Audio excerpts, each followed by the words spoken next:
بسم الله الرحمن الرحیم. الحمدلله مونږ نن چې کومه متاثر علاقه ده قدرنګر علاقه کې یو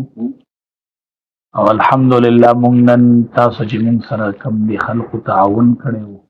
په هغې سلسله کې مونږ نن یو کورنۍ ده صرف یو کور دی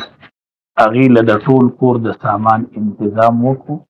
دا مونږ چې کوم کټونو کې ناست یو الحمدلله دا کټونه مو ورته راوړله او د دې د ټول کور سامان واشنګ ماشین د جامو د جوړولو ماشین اسري کوکر دا ټول سامان چې کوم په نظر راځي دا کټونه د دې انتظام وشو الحمدلله.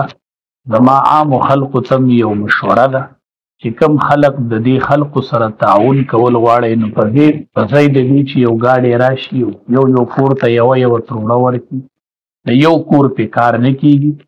زما خپل یو تجویز او مشوره مې دا ده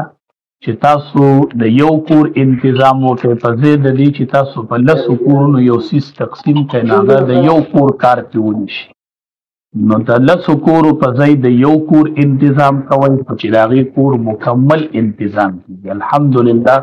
د کولرو پورې او د اسرۍ پورې موږ د یو کور د انتظام وکړو او دا دړی یوه تمنا وه چې راشو د دې په مخونو لږه خوشحالي راشي. زموږ ورسره کېناستلو مشغول شو ورسره دعا به ورته هم کوو چې الله دې د دوی صبر جمیل نصیب کړي او الله دې وله د خپلو خزانو نه ورکړي